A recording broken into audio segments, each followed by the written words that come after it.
Mesdames et messieurs, bonjour, vous m'entendez? Fort et clair.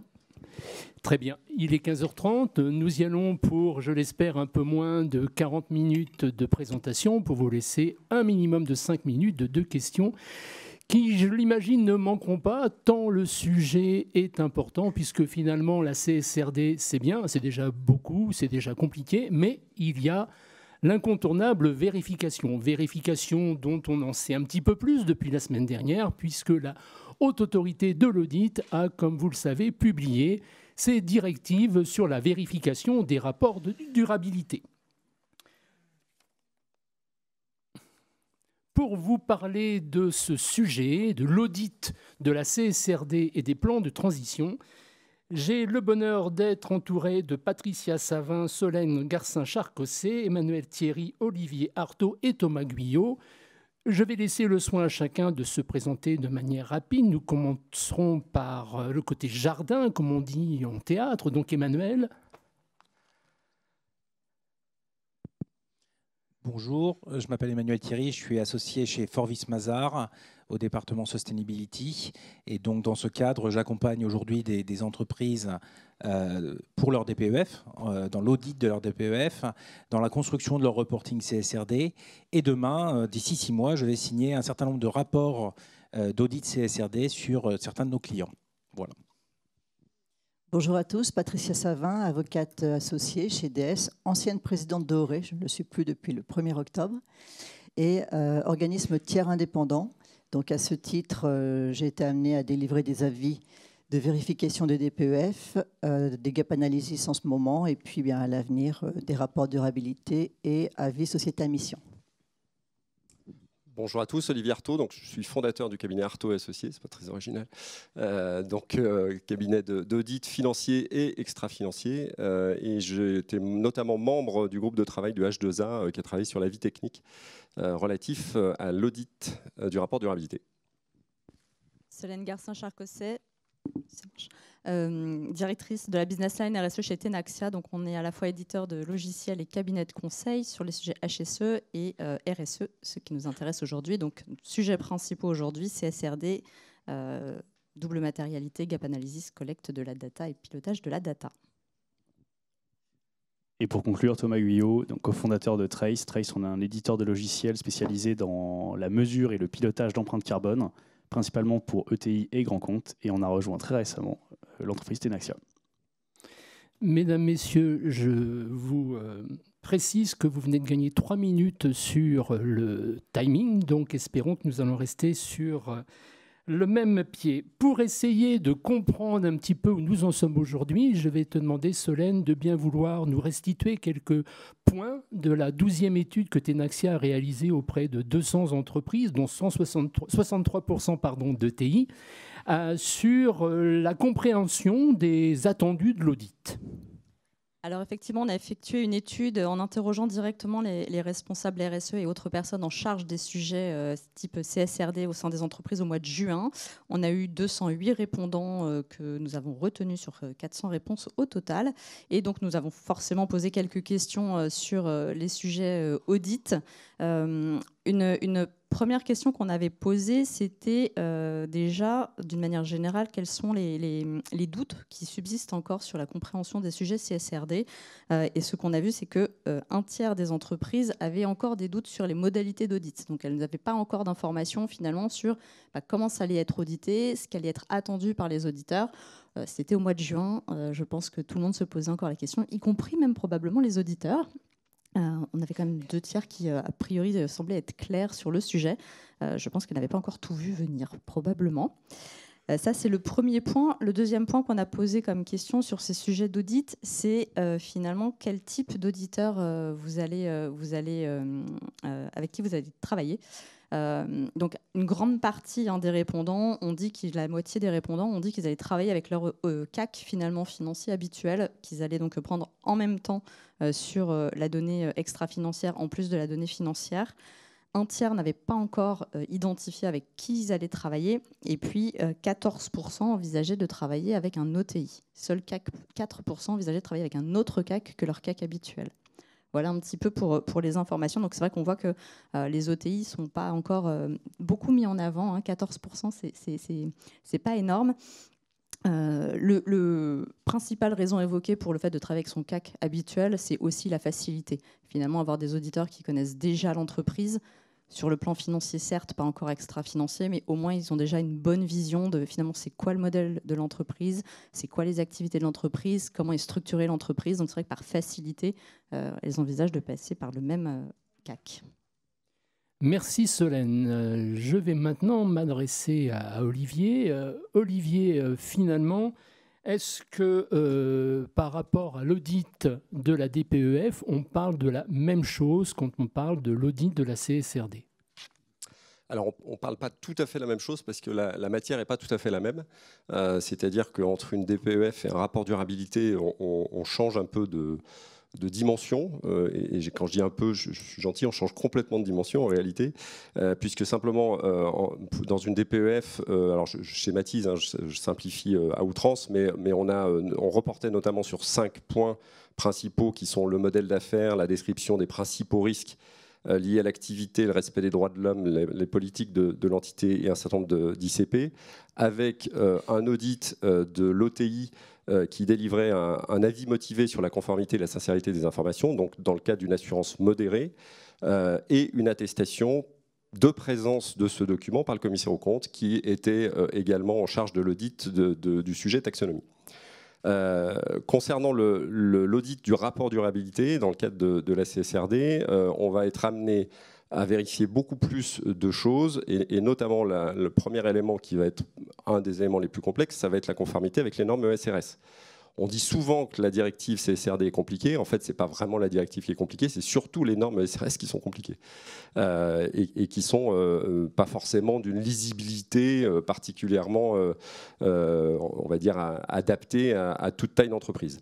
Donc ça, c'est le premier point. On aura un autre écueil qui est l'exigence de conformité, enfin de balisage qu'il faudra valider, sur laquelle on n'a pas beaucoup d'éléments à date. Et puis, on aura tout le sujet de la taxonomie, puisque de plus en plus d'entreprises sont soumises au règlement taxonomie, donc il y a aussi une étape importante dans l'audit du rapport durabilité. Bien évidemment, le sujet central, et qui sera probablement une des premières préoccupations, ça va être le sujet de la double matérialité, qui est également nouveau, et donc il faudra qu'on apprenne les uns et les autres, c'est-à-dire tant les rédacteurs que les auditeurs, à travailler sur ce sujet. Le processus pour identifier les enjeux et l'évaluation des IRO matériels, la détermination des parties prenantes et leurs attentes, pareil, sujet assez nouveau, puisqu'on le rappellera, mais on est notamment dans ce reporting rapport durabilité, on n'est pas aux bornes des comptes consolidés du groupe, mais on est aux bornes de l'ensemble des parties prenantes qu'il faut intégrer. Et puis, on était beaucoup sur des informations historiques dans la DPEF, dans le rapport durabilité. On aura certes des informations historiques, mais aussi beaucoup d'informations prospectives. Donc, on change aussi de dimension de ce côté-là. Et on aura aussi le sujet de la marge d'erreur acceptable par indicateur, qui va être un des sujets de préoccupation. Donc, on voit qu'on a beaucoup de nouveaux sujets, finalement, qu'on n'adressait pas particulièrement dans le cadre de l'audit des DPEF. Et de quelques mots, Olivier, sur les différents points que vous venez d'évoquer, est-ce que vous aurez des points d'attention plus particuliers peut-être ? Alors, on aura en tant qu'auditeur pas mal de points d'attention. L'objectif étant quand même de rappeler quel est j'aurais tendance à dire, la philosophie du pacte vert et finalement la philosophie qu'on attend avec ce rapport durabilité. Je pense que c'est toujours important de se rappeler l'objectif. L'objectif, c'est un objectif d'information, de transparence, de sincérité. Nous, on doit être, en tant qu'auditeurs, les garants pour éviter du greenwashing. Donc il faut quand même se rappeler cet objectif au départ, qui est quand même important. Et ça veut dire quoi ? Ça veut dire que on est d'accord qu'on démarre sur une matière finalement que personne connaît parfaitement, que ce soit les rédacteurs comme les éditeurs. Et donc, nous, auditeurs, on devra être forcément dans une posture d'auditeur accompagnant. On ne va pas pouvoir mettre un niveau d'exigence particulièrement élevé dès le départ. Et d'ailleurs, c'est bien l'esprit progressif du rapport durabilité, puisqu'on est sur une assurance limitée jusqu'en 2028 et on passera probablement après 2028 en assurance plus élevée. Donc on voit bien que le législateur a conscience que ce sujet est complexe pour tout le monde et donc c'est work in progress. Alors, les points pour répondre à la question, je n'ai pas trop répondu à la question encore, mais pour répondre à la question, on va en quelques mots. D'abord s'attacher au périmètre, ce que j'évoquais tout à l'heure. On n'est pas aux bornes des comptes consolidés du groupe, ou on n'est pas aux bornes, on va dire, du périmètre juridique, on est aux bornes de la chaîne de valeur. Ça veut dire qu'il va falloir déterminer déjà de quelle chaîne de valeur on parle. Ensuite, il faudra valider en tant qu'auditeur le diagnostic qui devra être réalisé par le groupe, c'est-à-dire la définition des enjeux clés par activité, par zone géographique, en tenant compte des parties prenantes, etc. On aura forcément l'audit aussi de la grille de cotation, puisqu'il y aura forcément une grille de cotation qui va permettre de déterminer la matérialité des différents enjeux, et donc permettre d'arriver à la fameuse cartographie de double matérialité. Donc ça, on va forcément être obligé de l'auditer. Il y a bien évidemment la validation et l'identification de tous les IRO matériels par ESRS. La validation de la sélection des data points. On entend souvent dire qu'il y a plus de 1200 data points sur lesquels il faut reporter. Bien évidemment que les entreprises ne reporteront pas sur 2250 data points. C'est impossible et c'est contre-productif. Donc ça veut dire que c'est tout ce travail entre guillemets d'analyse, de diagnostic qui va nous conduire, enfin qui va conduire les entreprises peut-être à sélectionner 100, 150, 200 data points en fonction des différentes ESRS. Et nous, il faudra qu'on valide quelque part la sincérité de cette approche. Est-ce que volontairement, on n'a pas écarté certains data points parce que ça ne nous arrange pas de communiquer là-dessus? C'est ça qu'on va aller vérifier. Après, encore une fois, il ne faudra pas avoir une volonté d'une exhaustivité parce que personne n'y arrivera et ce n'est pas l'esprit du texte. Voilà, ce n'est pas l'esprit de la loi. Bien évidemment, le sujet de la taxonomie, qui est toujours un sujet assez compliqué, et puis l'analyse des écarts entre le reporting et les exigences des ESRS pour justement voir à quel niveau on démarre et comment on va progressivement monter en gamme dans le temps. Avec un fait nouveau, l'observation de faits délictuels. Alors oui, il y a des petits sujets nouveaux que nous, on connaît bien en tant que commissaire aux comptes, hein, qu'on adore d'ailleurs parce que ça nous donne une certaine autorité. On a vraiment l'impression d'être des auxiliaires de justice et donc ça, c'est toujours sympathique. Sauf quand on est obligé de monter au créneau, où là, c'est nettement moins sympathique. Donc effectivement, l'auditeur durabilité aura les mêmes obligations déontologiques que l'auditeur financier. Et l'auditeur financier, j'en profite pour le rappeler, est une mission au service de l'intérêt général. C'est-à-dire qu'on n'intervient pas pour certifier les comptes de l'entreprise pour faire plaisir aux dirigeants ou aux actionnaires. On intervient pour sécuriser l'ensemble d'une chaîne de valeur, c'est-à-dire les salariés, l'impôt, l'URSSAF, tout le monde. Voilà. Donc c'est bien une mission d'intérêt général. Sachant qu'il ne faut jamais oublier que la première source de financement en France, contrairement à ce qu'on croit, ce n'est pas le crédit bancaire, c'est le crédit interentreprise. C'est le fait que les clients et les fournisseurs aient du délai de règlement les uns avec les autres. Ça fonctionne bien, sous réserve que vous contractiez avec une boîte qui est fiable, pas en état de cessation de continuité d'exploitation et dont les comptes ne sont pas faux et dont le dirigeant ne fait pas de l'abus de bien social. Sinon, à un moment donné, vous aurez un problème. Donc ça veut dire que la sincérité des comptes, elle est hyper importante dans la chaîne de valeur. On aura exactement la même logique avec l'extra-financier, d'où l'idée que le législateur nous positionne avec une mission au service de l'intérêt général. Ça veut dire qu'à travers l'audit du rapport durabilité, on pourrait déceler par exemple des infractions pénales. Et dans ce cas de figure, on aura l'obligation de faire une révélation au parquet financier. Donc on voit bien que c'est une mission qui est lourde et pour laquelle notamment les OTI n'ont pas trop l'habitude. Nous, on a un peu l'habitude en tant que commissaire aux comptes, mais c'est un peu nouveau pour les OTI. D'un mot, encore pire pour les avocats.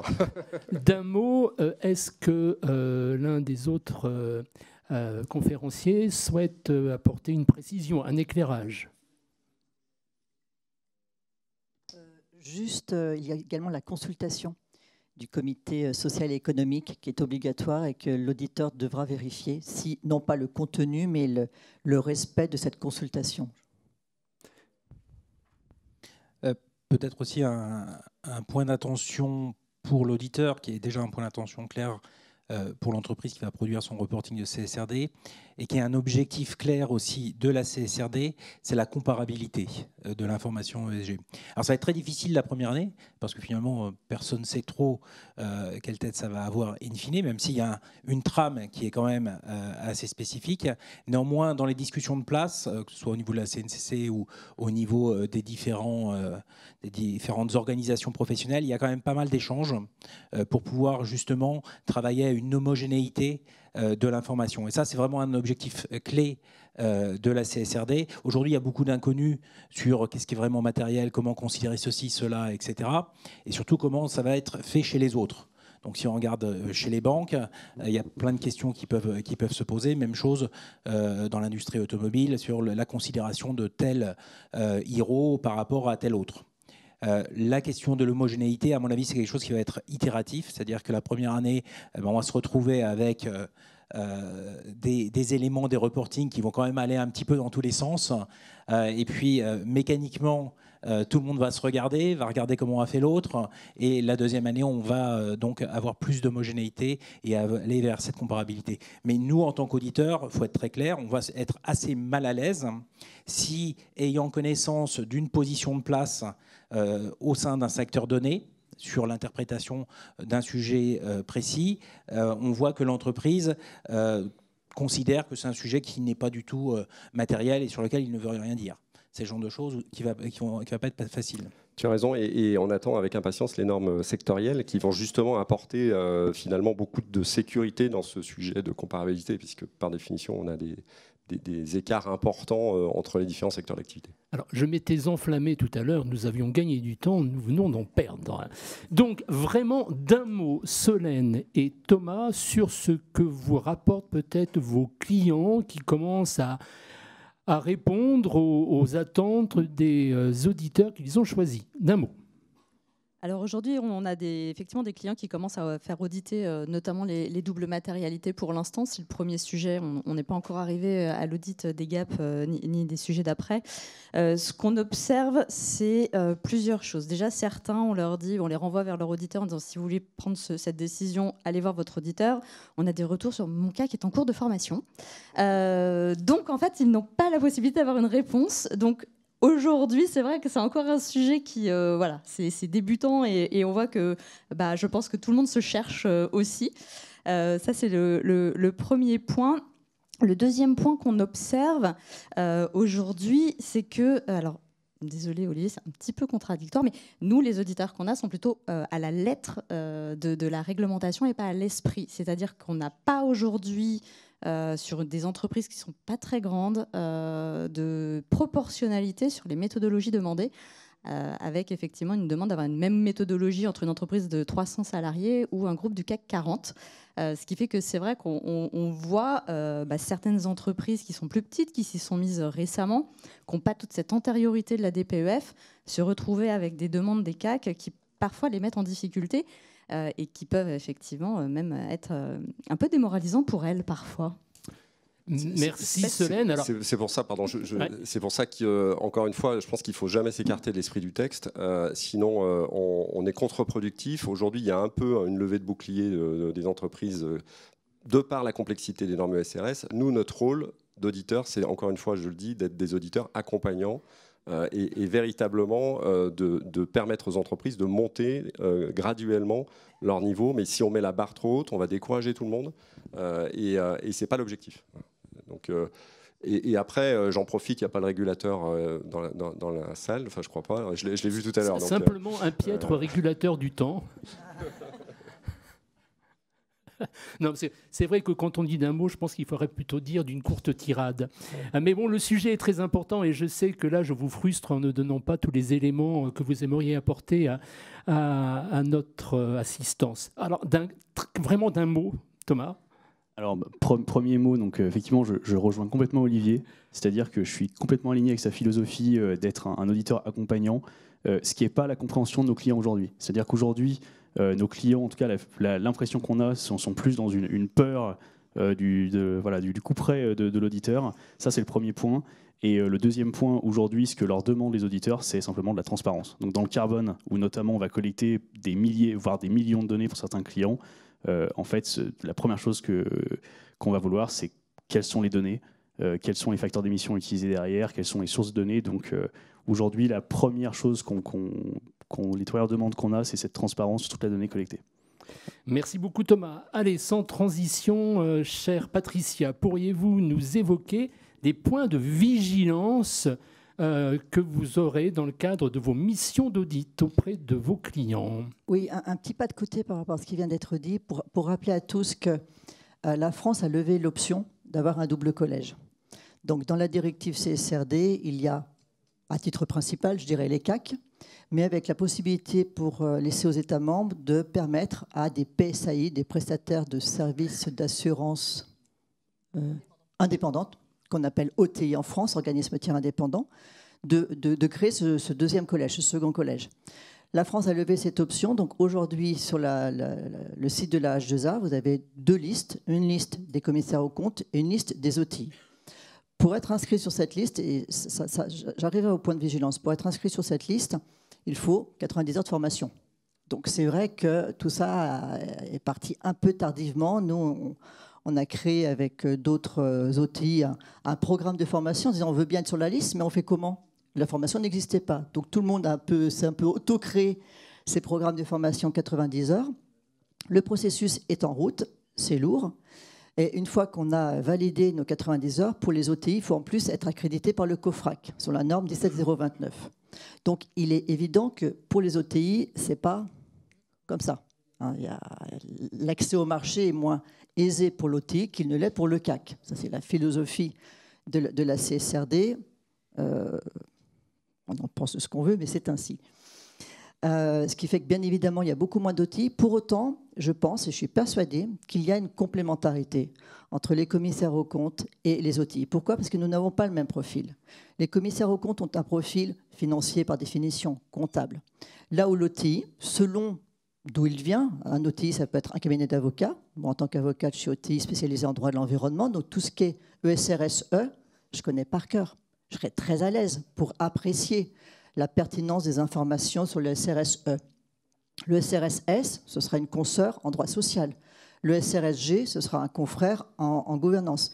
Mais pour autant, sur la taxo, sur d'autres données, CAPEX, OPEX, le regard d'un commissaire aux comptes sera très pertinent. Donc, j'ai envie de dire qu'il y a une facilité immédiate, que je comprends tout à fait, d'aller vers celui qu'on connaît, mon CAC financier, va faire l'extra-financier. Je me demande dans quelle mesure, quand même, il y a une indépendance. Pour moi, l'extra-financier ne doit pas être absorbé par le financier. Donc, quelqu'un qui a un regard uniquement financier, est-ce qu'il va pouvoir se détacher de son analyse financière pour regarder l'extra-financier? Certains oui, d'autres auront peut-être plus de mal. Donc, cette approche-là, si on veut objectiver l'avis de son rapport de durabilité, avoir une équipe pluridisciplinaire, je pense que c'est très pertinent en termes intellectuels, en termes de challenging. 2, c'est permis, autorisé et voire même recommandé par la H2A. Donc voilà mon petit pas de côté. Sur les points de vigilance. Bien, des points de vigilance donc de manière synthétique. Mais bien sûr, de manière synthétique. Les entreprises ont peur de leurs auditeurs. Les auditeurs ont peur d'être contrôlés, du contrôle qu'ils vont subir par la H2A. Voilà. D'où certains auditeurs qui en font trop et qui disent « je veux tout vérifier, je veux toutes les données, en gros je vais refaire le travail du bureau d'études dont vous me donnez la copie ». Non, ce n'est pas ça l'esprit. L'esprit de l'auditeur aujourd'hui, c'est, et ça a été dit par la H2A, par sa présidente, les premiers contrôles que nous aurons à subir seront des contrôles de vérification du process mis en œuvre. Est-ce que nous, auditeurs, on a vérifié les points de conformité qui viennent d'être exposés par Olivier sur la conformité, la consultation des parties, la consultation du CES, sur les informations de durabilité aux ECRS, etc. Donc ça, c'est pour les années à venir, c'est vraiment la mise en place d'un process lisible, clair, avec un pilote. Mon dernier point de vigilance, c'est en tant qu'auditeur DPEF, enfin OTI, lorsque je vérifiais des DPEF et qu'on me disait « si, c'est écrit parce que quoi ?» On me renvoyait vers quelqu'un et là, cette personne n'avait plus la preuve. Elle n'avait pas gardé le fichier qui permettait d'arriver à la justification de ce qui est dans la DPEF. Donc, c'est un pilote qui fait remonter des informations et qui demande à chaque partie qui lui transmet ces informations de garder dans des classeurs informatiques toutes les preuves de ce qui est écrit. Parce qu'au-delà du tagage, c'est un rapport qui va être lu par des humains. Et nous, il nous faudra, nous quand même, et ça c'est peut-être mon côté avocate, ok, c'est écrit, pourquoi vous l'avez écrit, justifiez-le. Et c'est bête à dire, mais quand des équipes font remonter des informations, l'auditeur peut venir des mois plus tard. Je ne me souviens plus. S'il n'y a pas cette mémoire purement documentée et très, très robuste. Ok. Autre chose? Non? Autre chose, je regarde mes petites sur les notes. points de vigilance. Non, sinon, moi, c'est bien, ça me va bien. Hein, Mais bon, gardez le temps. Ah, si, mon dernier point, c'est... les ESRS sont illisibles. C'est pas chapitré, il n'y a pas de sommaire. Sur la directive CSRD en français, comment on appelle ça, le glossaire à la fin, il n'est pas par ordre alphabétique. Pourquoi? Ça paraît dingue. Parce que la traduction en français est du copier-coller de la version anglaise. Donc si on veut trouver un mot, la définition d'un mot dans la directive en français, il faut qu'on aille dans la directive en anglais, voir où le mot, c'est-à-dire connaître le mot en anglais, où il est dans les pages, et là on trouve la définition en français. Donc c'est illisible. Mon conseil, c'est 3 Bibles. Les lignes directrices de la H2A de octobre 2024, où tout est dit, et tout est dit pour détendre un peu les auditeurs qui voudraient en faire trop. Ça date, c'est tout récent, hein, c'est octobre 2024, c'est là ce mois-ci. Deuxièmement, les recommandations du Middle Next, que je trouve pragmatiques, opérationnelles. Et puis troisièmement, on a de l'ANC, Autorité des normes comptables, un question-réponse sur les ESR environnementales, qui sont là aussi bien concrètes, souchées. Avec ces 3 documents, je ne vais pas vous dire ne lisez pas la CSRD et les ESRS, je n'ai pas dit ça. Mais peut-être commencer par cela. C'est enregistré. Hein. Non, j'ai dit commencer par mes 3 documents de décryptage et après vous comprendrez mieux le charabia qu'on peut avoir dans CSRD et les ESRS. Bon, si je comprends bien, donc malgré le Brexit, la perfide Albion continue à nous affliger. Nous allons passer directement au sujet suivant pour rester dans le temps imparti. Emmanuel, j'aimerais que vous nous parliez un peu de la documentation attendue, parce que j'ai vraiment l'impression qu'il ressort de notre travail de préparation qu'on est sur un changement culturel assez radical et que les entreprises qui répondaient jusqu'à présent à la DPEF ne sont peut-être pas préparés à ce changement. Est-ce que vous pouvez nous donner quelques éléments? Oui, un changement culturel. Après, il y a, dans le scope des entreprises qui vont être sujettes à la CSRD, on retrouve toutes sortes d'entreprises. Certaines qui n'avaient jamais touché le reporting ESG. Un petit changement de... Non, c'est bon, c'est possible. Très bien. Certaines qui n'avaient jamais touché le sujet de reporting ESG, certaines, et notamment je pense aux plus grandes, aux entreprises de type SBF 120, qui étaient déjà quand même très avancées, et je peux dire même par rapport au reste de l'Europe, plutôt bien avancées. Donc pour ces entreprises-là, on avait généralement aussi des process de documentation qui existaient et qui permettaient de justifier une grande partie des informations qui étaient déjà reportées dans les DPEF. Donc on aura un changement culturel, ça c'est sûr, en certaines parties, notamment parce que aussi l'organisation des entreprises est en train de changer sur le sujet du reporting. On observe dans un certain nombre d'entreprises le transfert de la responsabilité, ou une partie de la responsabilité, d'une direction ESG à une direction financière qui est beaucoup plus présente dans ces décisions. Quelque part, c'est vrai que pour nous, en tant que CAC, on est habitué à voir le directeur financier.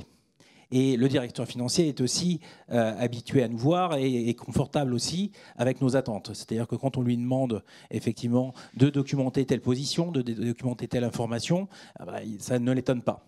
Et il se dit c'est tout à fait légitime et ça fait partie des éléments qu'il faut faire. Après, la profondeur de la documentation, c'est un vrai sujet. C'est un sujet qui est pas complètement blanc ou noir.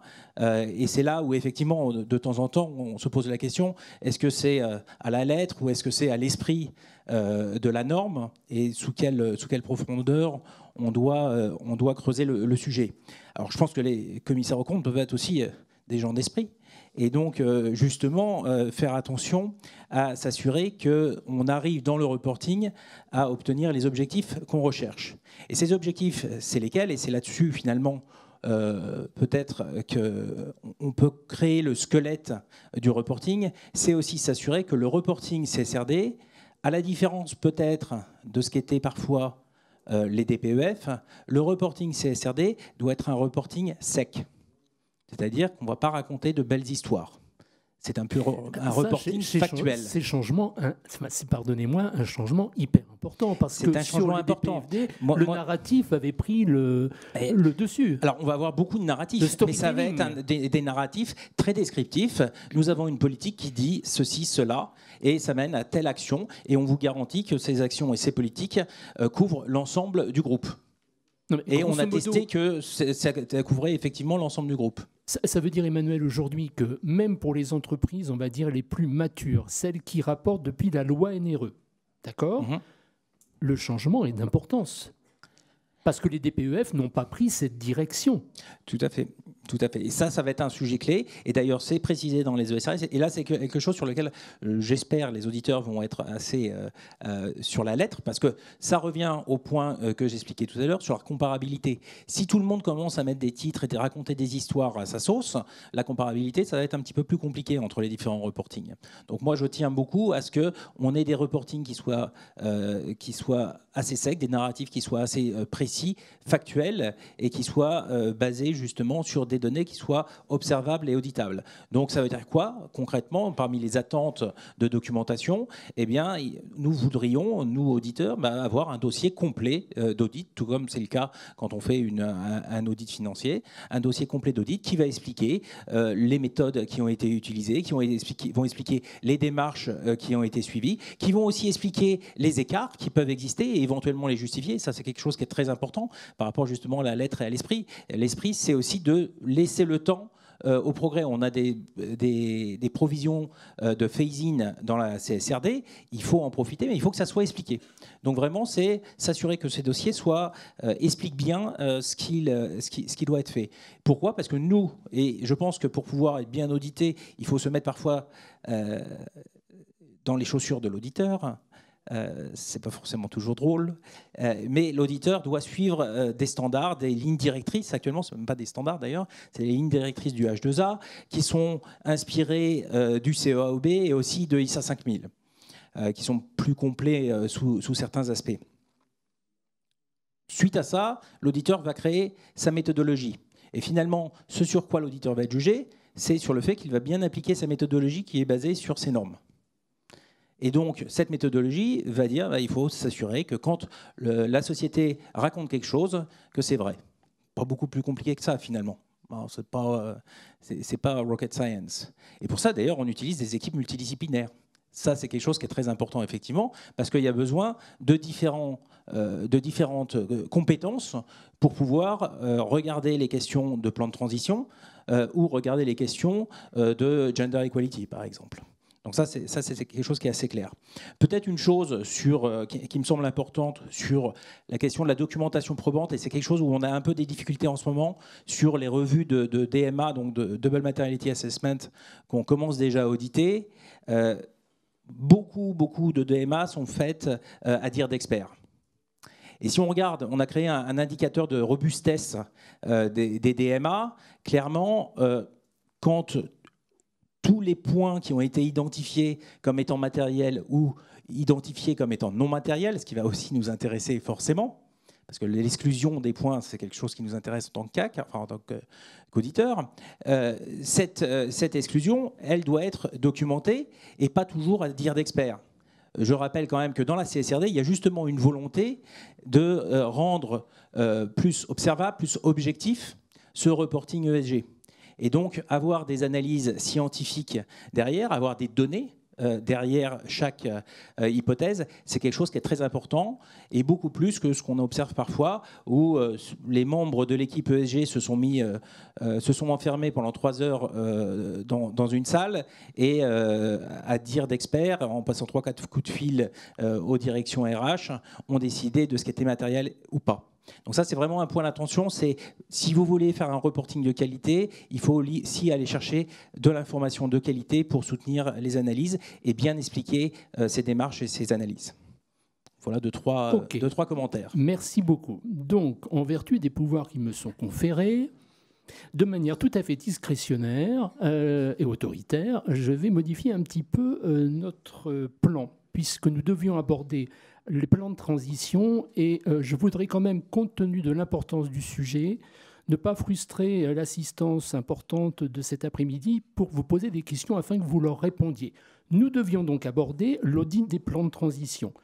Ce que j'observe, c'est qu'on est déjà au niveau de l'audit des CSRD, ce n'est pas une mince affaire. On voit que les entreprises sont un peu en difficulté aujourd'hui sur les plans de transition.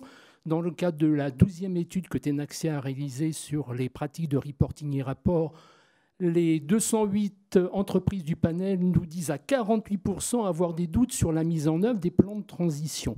Je demanderai simplement à Thomas qu'il nous parle, en quelques mots, de ce qui est attendu sur les plans de transition climatique, puisque le risque changement climatique est énoncé, je crois, présenté par 98% du panel comme étant le risque le plus important. Impact, risque, opportunité au passage. Donc, en quelques mots, puis après, on cédera la parole donc à l'assistance pour vous poser des questions.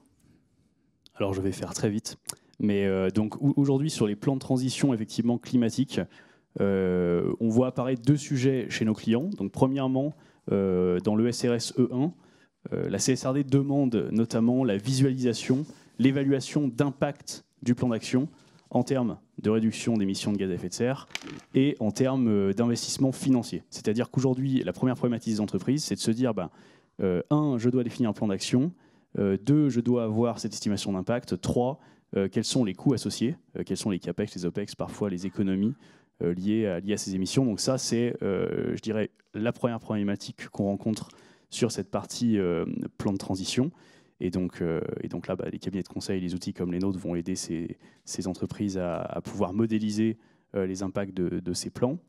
Et je précise également, alors ça c'est pour la petite anecdote en tant qu'éditeur de logiciels, c'est que on a nos premiers clients actuellement qui sont audités sur le plan d'action. Donc c'est-à-dire que les auditeurs viennent voir le plan d'action, très bien, vous voulez vous engager à moins 40% sur vos 3 scopes d'ici 10 ans, voilà l'estimation du CAPEX, justifiez-moi tout ça. Quels sont les calculs que vous avez utilisés, quelles sont les hypothèses que vous avez utilisées. Et du coup, on doit s'assurer dans l'outil que du graphique d'impact avec les estimations et le forecast du plan d'action, on est capable de remonter la donnée avec toutes les formules de calcul, toutes les hypothèses prises jusqu'aux données brutes. Donc ça, c'est peu d'entreprises aujourd'hui sont soumises à ces vérifications, mais on commence à le voir apparaître.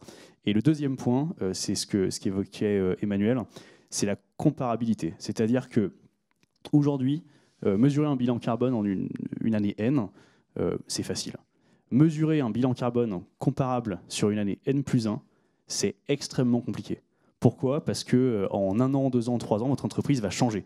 Vous allez peut-être ouvrir des usines, fermer des usines. Peut-être que votre ERP va changer. Peut-être que la personne qui mesurait les émissions pour l'acier va décider de changer de facteur d'émission et va se dire ce facteur de l'ADEME, finalement, il émet moins que le facteur américain. Hop, je change mon facteur d'émission et j'ai baissé mes émissions.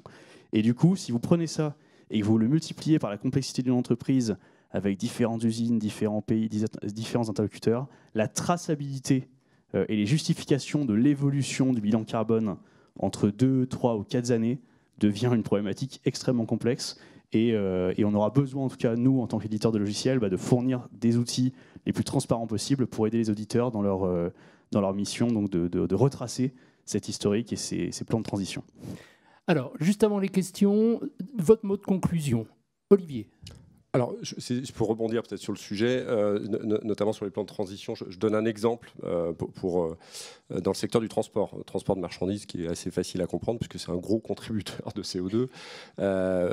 Les transporteurs ont préparé des plans de transition, hein, c'est pas très compliqué, hein, ils sont obligés de tourner leur parc de camions en des camions qui sont plus au gasoil. Bon.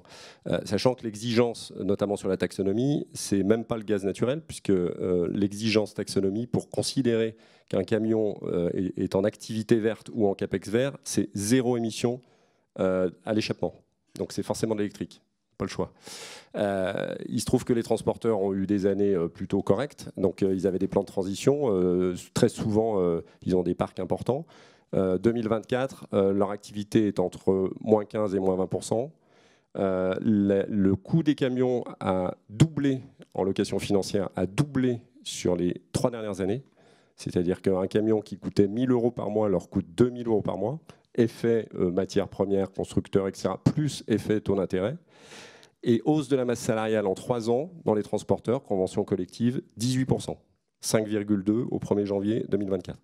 Et donc vous voyez bien qu'en fait, économiquement, les transporteurs sont en train de repousser tout leur plan de transition. Voilà. Donc simplement, j'illustre sur un secteur d'activité, mais je trouve que c'est important de... C'est très important, effectivement. Alors peut-être d'une petite phrase. J'aimerais que chacun, mais vraiment vous jouez le jeu à fond, une phrase de conclusion et on passe aux questions. Votre conseil, peut-être. Allez, Emmanuel, vous avez le micro. Donc, suite à ce que je disais, s'assurer que le reporting CSRD, on saute l'étape vers un reporting qui soit très descriptif et qui ne soit pas militant. C'est vraiment quelque chose qui est important. Et c'est que chaque mot, que chaque chiffre qui sera reporté dans ce reporting soit soutenu par des éléments probants qui le soutiennent. Merci. Patricia. Justifier, prouver, tracer, 3 mots. CSRD, c'est la suite du pacte vert. 3 défis à relever, réchauffement climatique, érosion de la biodiversité, épuisement des ressources naturelles. Merci beaucoup. Olivier ? Moi, le conseil que je donnerais aux entreprises, c'est que pour réussir un challenge comme ça, il faut bien s'entourer des bons conseils, parce que les entreprises seront obligées de se faire accompagner sur un certain nombre de sujets, mais aussi des bons auditeurs, et avec la logique justement work in progress, c'est-à-dire des auditeurs qui sont dans une logique constructive et qui ne perdent pas de vue l'objectif et qui savent se reporter sur leur jugement professionnel et parfois s'écarter un peu des lignes directrices du H2A. J'en profite, ils ne sont pas dans la salle. Solène. Moi, j'aurais un conseil aux entreprises qui sont peut-être en démarrage de toutes ces étapes. C'est justement d'échanger avec leurs auditeurs, c'est-à-dire de ne pas attendre d'avoir fini l'analyse de double matérialité pour tout faire valider par l'auditeur, mais peut-être d'anticiper aujourd'hui, disant voilà, je vais faire une analyse de double matérialité, voilà la méthode que je veux mettre en place. Est-ce que déjà ce qu'on prévoit, ça correspond à ce que vous envisagez ou pas du tout, et de refaire ça en fait un peu à chaque étape clé, valider les zéros avec l'auditeur avant peut-être de les faire coter, etc., etc. Je pense que ce sera beaucoup plus constructif et ça sera plus fluide plutôt que d'attendre en fait finalement la fin de la double matérialité par exemple pour se prendre le coup près de l'auditeur et de se dire oh, faut que je refasse tout à l'envers. Merci Solène. Thomas. Je vais être pas du tout original, parce que je vais répéter ce qui a été dit, mais en tout cas ce qu'on voit en tant qu'éditeur de logiciel, c'est transparence, transparence et transparence. Demain, vous devez être capable, entre guillemets, de donner les clés de vos données ESG aux auditeurs et de les laisser aller chercher, fouiller vos données, sans théoriquement avoir à revenir vers eux des dizaines de fois pour justifier ce que vous avez fait. Merci bien, mesdames, messieurs. Place aux questions de la salle. Une question au fond. Nous vous écoutons. Merci pour les mots. J'avais juste une petite question. J'étais à la restitution ce matin du baromètre Tenaxia et je me souviens que le représentant de LCL parlait de choisir un ETI aidant. Là, on a parlé aussi de CAC ou d'ETI qui accompagnent, qui aident. Et du coup, ça me pose la question de quelle frontière vous expliquez à vos clients entre le conseil et l'audit. Ça a déjà été un petit peu fragilisé par la loi Pacte. Vous, comment vous expliquez cette frontière-là ? On est juste ETI, on est juste CAC et on ne fait pas du conseil. Merci. Olivier. Alors c'est un état d'esprit en fait, c'est-à-dire qu'il faut être indépendant et l'indépendance c'est un état d'esprit, c'est-à-dire qu'on peut accompagner les gens sérieux et sincères, et quand je dis les accompagner, c'est les accompagner dans la démarche, c'est-à-dire justement valider step by step avec eux, à leur côté, pour que quand on arrive in fine à la rédaction du rapport durabilité, 90% de l'audit a déjà été fait. C'est ça que j'appelle accompagnant. En revanche, il faut être hyper dur avec les voyous et intransigeant. Et là, aucun quartier. Voilà. C'est ça, c'est pour ça que je dis que pour moi, c'est ça, c'est un état d'esprit. En fait. Patricia. Oui, en complément, il y a certains outils qui ne veulent pas être sur la liste de l'H2A pour rester dans le métier uniquement d'accompagnateur dans la rédaction du rapport de durabilité, en pensant qu'ils seront là en couperet final. Donc on a les deux approches. Soit on accompagne, et puis on sait que l'avis sera émis par un autre, soit on est auditeur de durabilité avec le process, working process, que l'on fait au fil de l'eau, sans pour autant... Alors, très franchement, les premières années, la frontière va être ultra poreuse, parce qu'on apprend ensemble. Normalement, le vérificateur n'est pas là pour conseiller, mais au début, si. Une autre question. Et peut-être Merci. Pardon, Emmanuel. Un dernier point qui me semble important. Il y a aussi des différences entre une entreprise de 250 personnes et un CAC 40. Donc l'approche qu'on va retenir en tant qu'auditeur va aussi être différente en termes d'accompagnement, justement, si c'est un CAC 40 ou si c'est une entreprise de 250 personnes. Et il faut justement faire en sorte que notre démarche soit appropriée pour le client. Une question devant. Oui, merci. Alors, c'est une question qui est un peu intéressée parce que vous êtes dans les logiciels et dans les audits. Je voudrais savoir comment, globalement, vous jugez le niveau de maturité aujourd'hui des entreprises qui font du reporting en termes d'outils sur une échelle de 1 à j'utilise Excel à 10, je suis complètement outillé. J'ai peut-être une réponse qui va reprendre l'étude CSRD que Tenaxia a publiée ce matin. Aujourd'hui, sur notamment la partie carbone, vous avez 25% des entreprises qui le font via des outils. Donc 25% via des outils, 50% externalisés par des cabinets de conseil ou des tierces, et le reste sur Excel. Voilà. Et dans la maturité, on voit bien que les entreprises qui faisaient leur DPEF en utilisant le GRI sont beaucoup plus préparées à cette logique de comparabilité de données sèches, brutes. Par rapport à cette question, d'ailleurs, c'est quelque chose qui est important. Moi, je pense qu'on va aller vers une digitalisation massive des process de reporting ESG. Ça, c'est clair. Des outils comme celui de Tenaxia, ça va devenir très répandu et que l'Excel pur en termes de reporting va disparaître d'ici 2-3 ans. Ça me semble à peu près acquis, parce que s'il y a ce besoin de traçabilité, etc., les outils de reporting sont quand même plus forts. Mais ça veut dire qu'il y a aussi des corollaires. Les corollaires, par exemple, pour revenir sur la multidisciplinarité des auditeurs, il nous faut des auditeurs IT. On ne peut pas faire d'audit d'une société, enfin du reporting ESG d'une entreprise qui va typiquement, même à l'arrière, si c'est Excel d'ailleurs, c'est un premier pas. Il faut des auditeurs IT pour intervenir. Il faut, tout comme il faut des gens qui connaissent le social, des gens qui sont experts en environnement, des PhD, etc. Une troisième question, monsieur, vous avez un complément. Je rebondis parce que j'en ai parlé avec des responsables RSE du CAC 40 la semaine dernière. Est-ce que, justement, vous, en tant qu'auditeur, comment est-ce que vous allez aborder l'Excel? Enfin, vous venez d'en parler, mais est-ce que vous allez être pas content du tout, ou alors vous allez... Alors, normalement, il est prévu, alors, je peux le dire et m'autoriser à le dire, pour toute entreprise qui proposera ses données sur Excel, ils ont prévu pour les auditrices et auditeurs une boîte de Doliprane. Je laisse réponse plus sérieusement. Non, tout d'abord, il n'y a pas d'obligation d'utiliser un système de reporting. Après, c'est des considérations aussi d'efficacité et de qualité du côté des sociétés. Si on utilise des systèmes qui sont intégrés avec une traçabilité, forcément, côté auditeur, on se sent plus en sécurité parce que le risque du fat finger et des 3 zéros qui sont rajoutés et qui ne sont pas forcément découverts ni en interne ni en externe, d'ailleurs, ça arrive, est plus faible. Donc, clairement... Par contre, par rapport à notre rapport est assez limité sur la question du contrôle interne. Parce que finalement, notre rapport va être impacté par un contrôle interne défaillant que si la société, dans ses états de durabilité, dit que leur contrôle interne, mais sur lequel ils doivent quand même aussi s'exprimer, que leur contrôle interne est costaud. Donc si ils disent leur contrôle interne il est costaud et ils ont des fichiers Excel qui sont partout, là on va avoir un petit sujet.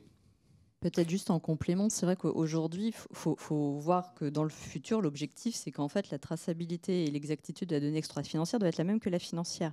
Est-ce qu'une entreprise du CAC 40 mettrait sa finance sur Excel? Je ne suis pas sûre. Y aurait-il une dernière question? Madame, vous avez la dernière question. Merci. Gladys Leclerc, LCL. Quid du coût? Comment vos clients abordent en fait le coût d'une solution qui ne serait pas celle d'Excel, que ce soit des petites entreprises moyennes ou des entreprises du CAC 40? Bon, peut-être une anecdote qui date d'il y a 2 semaines. Il y a 2 semaines, un client est venu nous voir. Il était sur Excel avant et il nous a parlé de ses coûts d'audit. Et on lui a fait comprendre que le coût d'audit qu'il avait payé cette année était beaucoup plus élevé que ce qu'il avait payé pour la solution. Donc, il a bien abordé le sujet. Et puis, peut-être un point là-dessus, pour autant que je puisse le voir, les coûts de solutions digitales aujourd'hui sont plus faibles que les coûts de RP classiques, me semble-t-il. Donc, c'est aussi quelque chose qui est à prendre en considération. Patricia. Oui, autre élément qu'on n'a pas évoqué, c'est qu'il y a une volonté de l'EFRAC d'être sur de l'interopérabilité. Parce que là, on parle de CSRD, mais on a CS3D, on a d'autres MACF demain, enfin pas demain, déjà aujourd'hui, on a règlement de déforestation. À chaque fois, des règlements qui demandent des données, et tout l'enjeu et tout l'enjeu de l'EFRAC dans ces normes, c'est d'opérer une interopérabilité entre ces données, et les logiciels sont pensés pour cette interopérabilité.